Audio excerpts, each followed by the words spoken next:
Hello guys, మనకు నిన్న Gujarat Titans versus RR match complete అయిపోయింది కదా.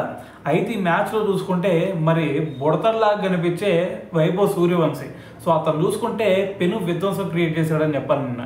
సో అది కూడా ఏకంగా 35 బాల్స్లోనే సెంచరీ కంప్లీట్ చేసి దాని తర్వాత 38 బాల్స్లో 100 రన్స్ అయితే చేయడం జరిగింది.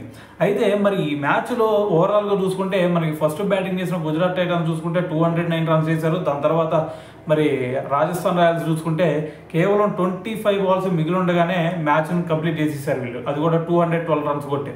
అయితే మరి దీని తర్వాత మరి గుజరాత్ టైటన్స్ కెప్టెన్ అయిన శుభ్మన్ గిల్ కూడా దీని గురించి రియాక్ట్ అవ్వడం జరిగింది. సో మరి శుభ్మన్ గిల్ చెప్తుంది ఏంటంటే, సో మరి మేము మ్యాచ్ ఓడిపోయాం, సో దానికి మెయిన్ రీజన్ ఏంటంటే మరి మా బౌలర్స్ ఎవరైతే ఉన్నారో సో వాళ్ళు పవర్ ప్లేలో మరి అటాక్ చేయలేకపోయారు. సో మరి రాజస్థాన్ రాయల్స్ బ్యాట్స్మెన్స్ చూసుకుంటే మా మీద ఓవర్ అటాక్ చేసేసారు.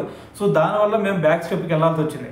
సో దీని తర్వాత మెయిన్గా వాళ్ళ బ్యాటింగ్లో చెప్పాలంటే మరి వైభవ్ సూర్యవంశీ, సో మరి బుడతల్లాగా కనిపించినా కూడా సో మరి అతను ఆడిన ఇన్నింగ్స్ చూసుకుంటే నేను డగౌట్లో కూర్చొని కూడా ఒక ప్రేక్షకుడిలాగా వీక్షించాల్సి వచ్చింది.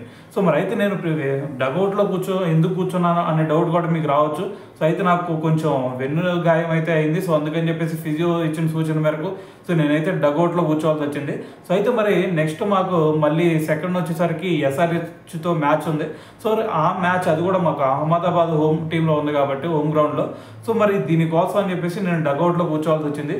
సో ఏదేమైనా సరే మరి ఇక్కడ వైభవ్ సూర్యవంశీ ఆడిన ఇన్నింగ్స్ చూసుకుంటే మరి ఎక్స్ట్రాడినరీ అని చెప్పాలి. సో దాని తర్వాత మరి ఇటువంటి ఇన్నింగ్స్ కనుక తను కంటిన్యూ చేస్తే ఖచ్చితంగా ఇండియా టీంకి చాలా యూస్ఫుల్ ఉండిద్ది అని చెప్పేసి కూడా మరి శుభ్మన్ గిల్ మాట్లాడటం జరిగింది. సో అయితే అది పక్కన పెడితే తను ఇంకా ఏం చెప్తున్నాడంటే, మరి మాకు ఈ మ్యాచ్ ఓడిపోయాం కాబట్టి సో మరి మాకు పోయింది ఏం లేదు, ఖచ్చితంగా మేము ప్లే ఆఫ్ రేస్లో ఉంటాం.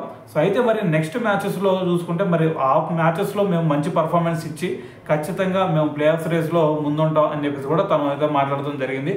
సో ఏదైనా సరే మరి ఈ ఇన్నింగ్స్ చూసిన తర్వాత మరి వైభవ్ సూర్యవంశీ క్రియేట్ చేసిన ఈ విధ్వంసం గురించి మీరేమనుకుంటున్నారంటే కింద కామెంట్ చేయండి.